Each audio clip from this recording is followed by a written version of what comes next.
सर्वांना नमस्कार. स्वागत आहे श्रावणगंध या आपल्या यूट्यूब चॅनलवर. कथा आवडली तर लाईक करा आणि चॅनलवर नवीन असेल तर सबस्क्राईब करा. तुझ्या माझं जमेना तुझ्या वाचून करमेना भाग 35. माझ्या? अर्जुनला आश्चर्य वाटलं. हो, अद्वैत म्हणाला. तो अजून पुढे काहीतरी सांगणार होताच तोच आरव आणि त्याची परत मारामारी सुरू झाली. ए मस्ती नाही हं, माया म्हणाली. तुम्ही जर मारामारी बंद केली तर तुम्हाला मी एक छानसं गिफ्ट देईल. खरं? एकदम. माया गळ्याला हात लावत म्हणाली. मुलांची शाळा येताच अर्जुनने गाडी थांबवली. मुलं गाडीतून उतरली. त्यांच्यासोबत माया पण उतरली.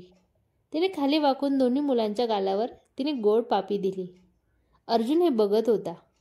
मुलांना बाय करून माया परत गाडीत बसली. मुलांशी काय बोलत होतीस? अर्जुनने विचारले.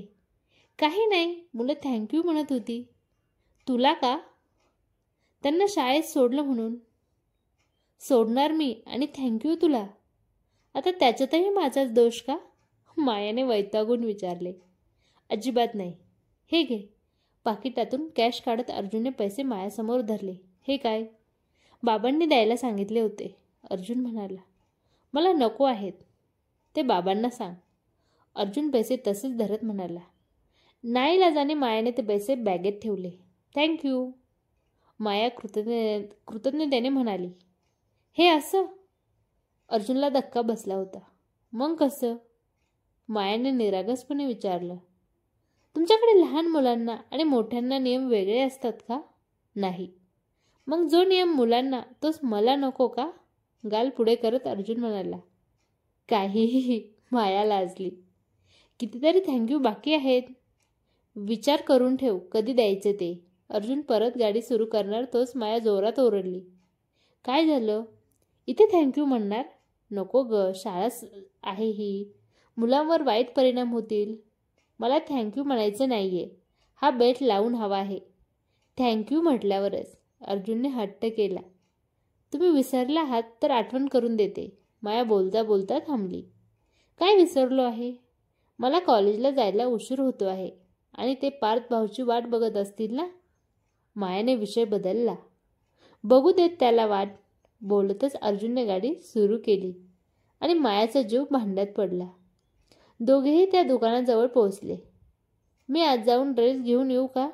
एकटी नको जाऊ, सोबतच जाऊ. अर्जुनने गाडी एका बाजूला उभी केली. तिथे असलेल्या वॉचमॅनला गाडीकडे लक्ष ठेवायला सांगितले. सोबतच का जायचं? मायाने विचारलंच. कारण कोणाच्याही बायकोच्या कितीजवळ जायचं ते त्या माणसाला समजत नाही. मायाचा हात हातात घेत अर्जुन म्हणाला. माया भारावून गेली. दोघेही आत गेले. आत खालचा माणूस होताच. अर्जुनला बघून तो पुढे झाला. कपडे तयार आहेत सर. मॅम ट्राय करून बघणार का? त्याने मायाकडे न बघता विचारलं. नाही नको. काही असेल तर मी घेईल करून. माया पटकन म्हणाली. तसे मग त्याने अर्जुनकडे कपडे दिले. थँक्यू. अर्जुन तिथून निघाला. त्याच्या पाठोपाठ मायाही अर्जुनने बॅगा डिकीत टाकल्या. माया परत बसली. अर्जुन सीट बेल्ट लावून द्यायच्या आधीच तिने बेल्ट लावून टाकला. गाडीत बसायचं तर बेल्ट लावायला शिकायला हवा ना? ती नाक उडवत म्हणाली. त्यावर पुढे न बोलता अर्जुनने गाडी सुरू केली. कपडे ट्राय करून का नाही बघितले? अर्जुनने विचारले. त्याने काल माप घेतले होते. केले असतील बरोबर. माया सहजतेने म्हणाली. एवढा विश्वास, तेही त्या अनोळखी व्यक्तीवर?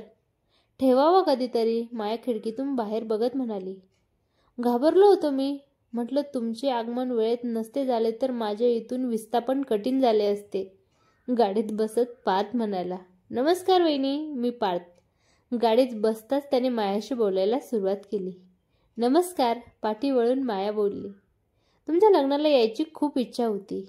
पण पार्थ पुढे बोलताच होता की अर्जुन जोरात खोकला. काय रे, अचानक खोकला वगैरे? पाणी देऊ का?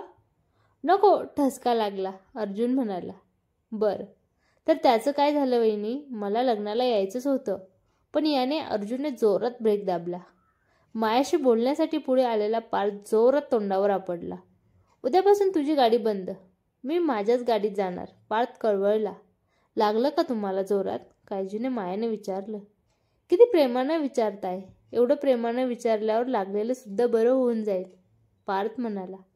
किती गोड बोलता तुम्ही. घरी वहिनी खुश होत असतील ना? मायाने असं विचारताच अर्जुन जोरात हसला. त्यावर तिने त्याच्याकडे रागाने बघितलं. वहिनी, नाही हो, त्या आघाडीवर शांतता आहे. म्हणजे आमची ती आघाडी उघडलीच नाही. कधीपासून प्रतीक्षा करतो आहोत त्या सुंदरीची, जी आपल्या हृदयाचे कवाड उघडून या पामराला तिथे वास्तव्य करण्याची संधी देईल. बाप रे, मायाने डोळे मोठे केले. माफ करा मला, भावनेच्या भरात वाहून गेलो, पार्थ म्हणाला. असं काही नाही. मायाला अणूची आठवण झाली. मला यायला आजही उशीर होईल. कॉलेजजवळ आल्यावर मायाने गाडीतून उतरताना अर्जुनला सांगितलं. उशीर झाला तरी इथेच थांब, मी घ्यायला येईल. कोणाबरोबरही यायची गरज नाहीये, अर्जुन म्हणाला. तुम्ही घ्यायला येणार? मायाने आश्चर्याने विचारले. अरे पण माझं काय? मधल्यामध्ये मी अडकलो ना. आधी बोलला असतास तर मी तुझ्या फंद्यात पडलोच नसतो. मी माझी गाडी घेऊन ऑफिसला गेलो असतो. पार्थ बडबड करू लागला. 2 मिनिट शांत बसशील का? अर्जुन पार्थला म्हणाला. तो मायाकडे वळला. रात्री अपरात्री कोणाही सोबत घरी येण्यापेक्षा मी आलेलो चालणार नाही का? चालेल, पण प्रॅक्टिस कधी संपेल ते कसं समजेल तुम्हाला? मायाने हळू आवाजात विचारलं. मी इथे 7 वाजता हजर असेल. तुझं झालं की तू बाहेर ये. माया, अनुची हाक ऐकून अर्जुन थांबला होता. हाय अनु, अर्जुनने तिला आवाज दिला. जुजू, आज तुम्ही इथे? सूर्य पश्चिमेला उगवला की काय?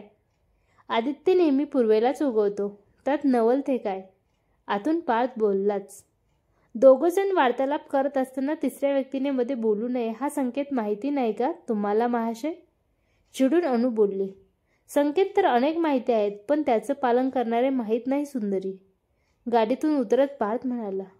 अनु त्यांच्याकडे रागाने बघायला गेली आणि बघतच राहिली.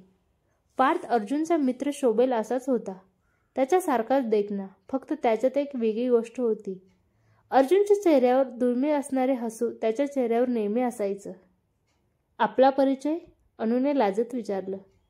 परिचय? स्वमुखी आपली स्तुती काय करावी? सध्या तरी अर्जुनचा एकमात्र प्रिय सखा एवढा परिचय पुरेसा असावा. का नाही? अनु लाजत म्हणाली. माया आणि अर्जुन या दोघांकडे हतबल होऊन बघतच राहिले.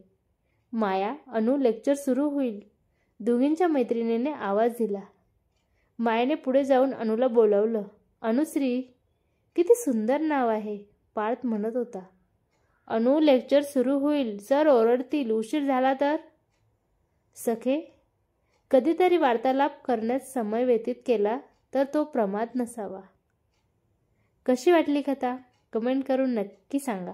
आवडली तर लाईक करा आणि चॅनलवर नवीन असेल तर सबस्क्राईब करा. धन्यवाद.